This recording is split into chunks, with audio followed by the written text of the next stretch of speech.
नमस्कार साथियों। तो कैसे हैं आप सब? आशा करता हूं आप सब अच्छे होंगे। मैं आपका दोस्त अनुज कुमार और आप देख रहे हैं अपना खुद का YouTube channel ABN news Bharat. साथियों, ईपीएफओ की तरफ से एक नया अपडेट लॉन्च हुआ है। शायद वो अपडेट आप सभी को जानना जरूरी है क्योंकि उसमें ऐसा एक अपडेट आया है जो कि आप सभी के लिए एक स्पेशल मायने रखता है। जैसे कि ईज ऑफ लिविंग यानी जीवन यापन में आसानी को सुगमता से बनाने के लिए ऑटो क्लेम समाधान। अब ईपीएफओ योजना 1952 के अनुच्छेद 68 के शिक्षा और विवाह के उद्देश्य और 68 बी आवास के उद्देश्य के तहत सभी दावों के लिए बढ़ा दिया गया है। इसके अलावा इसकी सीमा को 50,000 रुपये से बढ़ाकर दोगुना यानी कि 1 लाख रुपये कर दिया गया है। तो एक ऐसा अपडेट जो शायद आपके किसी न किसी वक्त काम आने वाला है। तो अगर आप ये संपूर्ण वीडियो देखते हैं और इस वीडियो का सार अगर आप निकालते हैं तो कहीं ना कहीं आप उस एक अच्छी लेवल की तरफ चलेंगे या एक सही मायने में सोचने पर विचार रखेंगे कि हमारे लिए आज क्या नया अपडेट हो सकता है। अगर चैनल पर पहली बार आए हैं तो चैनल को लाइक एंड सब्सक्राइब जरूर करें। चलिए साथियों, अब चर्चा करते हैं संपूर्ण जो पूरा का पूरा वीडियो होने वाला है उसको देखने के लिए तैयार रहें। कर्मचारी भविष्य निधि संगठन यानी कि ईपीएफओ ने 27 करोड़ से ज्यादा कर्मचारियों को राहत प्रदान की है। अभी भी कुछ दिन पहले ही ईपीएफओ ने ऑटो क्लेम सुविधा का दायरा बढ़ा दिया है। अब क्लेम स्टेटस को लेकर एक महत्वपूर्ण आदेश जारी किया गया है। मौजूदा समय में योग्य कर्मचारी को अपना क्लेम स्टेटस करने के लिए चेक बुक का या फोटो अपलोड करना अनिवार्य तौर पर अपलोड करना पड़ता था। अब 28 मई को एक आदेश जारी किया गया है कि अन्य सभी नियम पूरे करने वाले केस में अब क्लेम सेटलमेंट करने की प्रक्रिया के दौरान चेक बुक या बैंक पासबुक फोटो अनिवार्य तौर पर अपलोड करने की छूट प्रदान की गई है। खास बात है कि क्लेम सेटलमेंट की प्रक्रिया के दौरान ईपीएफओ कार्यालय के बाबू को वेबसाइट के रंगों से पता चल जाएगा कि इस केस में चेक बुक या बैंक पासबुक का फोटो अपलोड करना अनिवार्य है या नहीं है। हालांकि शुरू में है बात संबंधित बाबू को ध्यान में रखनी पड़ेगी, यानी मैनुअल तरीके से फाइल जांच करनी होगी। कर्मचारी भविष्य निधि संगठन के खाते धारकों को क्लेम स्टेटस करने के लिए एक विशेष प्रक्रिया से गुजरना होता है। पिछले कई वर्षों से कर्मचारी भविष्य निधि संगठन इस बात के लिए प्रयासरत है कि क्लेम सेटलमेंट की प्रक्रिया को आसान बनाया जाए। खाता धारकों को क्लेम सेटलमेंट के दौरान किसी तरह की परेशानी न हो। मौजूदा व्यवस्था में तहत कर्मचारियों को जब अपना क्लेम सेटलमेंट करना होता है तो उसके लिए बैंक का कैंसिल चेक या पासबुक अपलोड करनी पड़ती है। अब इस प्रक्रिया को आसान बना गया है। इस मामले में संबंधित संस्थानों को ऑनलाइन बैंक केवाईसी आदि बातों को ध्यान में रखना होगा। इसमें कुछ ही समय बाकी है, कुछ समय बाद कलर कोडिंग शुरू होगी। क्लेम सेटलमेंट के मामले में बैंक केवाईसी ऑनलाइन होगा। उस पर संबंधित संस्थान के प्राधिकारी व्यक्ति के डिजिटल सिग्नेचर होंगे। ऐसे केस में कर्मचारियों को चेक बुक या बैंक पासबुक का फोटो अपलोड करने की जरूरत नहीं होगी। कर्मचारी भविष्य निधि संगठन ने इस बात अपने सभी क्षेत्रीय कार्यालयों को सूचित कर दिया है कि ईपीएफओ ने ईमेल के द्वारा सभी जोन कार्यालयों को नोटिफिकेशन जारी किया है। नए सॉफ्टवेयर के तहत अब संबंधित बाबू के पास एक मैसेज आएगा कि किसी केस को बैंक ने रेफर कर दिया है या क्लेम प्रोसेस करने लायक है या नहीं है। उसी दौरान यह मैसेज भी मिलेगा कि इस केस में चेकबुक या बैंक पासबुक का फोटो अपलोड करने की जरूरत है या नहीं है। अब नई प्रक्रिया के दौरान क्लेम सेटलमेंट की फाइल केवल इस वजह से रिजेक्ट नहीं होगी कि उसमें चेक बुक या बैंक पासबुक का फोटो अपलोड नहीं किया गया है। कुछ समय बाद वेबसाइट पर जब क्लेम सेटलमेंट शुरू प्रक्रिया हो जाएगी तो उसमें एक अलग अलग नजर आएगा। वहीं रंग देखकर संबंधित बाबू समझ जाएगा कि इस केस में चेकबुक या बैंक पासबुक को अपलोड करने की जरूरत है या नहीं है।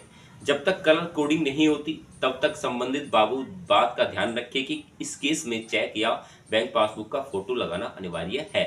इसमें जो नया अपडेट आया है, ऑटो मोड निपटान की सुविधा आप सभी को मिलने वाली है। पिछले दिनों ईपीएफओ की ऑटो मोड निपटान की सुविधा में बदलाव किए गए थे।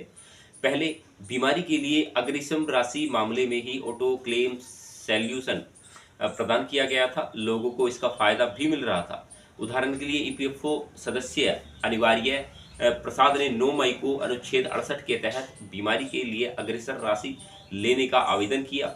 उसने अग्रिम राशि के दावे का निपटान महज 3 दिन में भीतर हो गया। 11 मई को 92,143 रुपये की राशि निपटान कर दिया गया।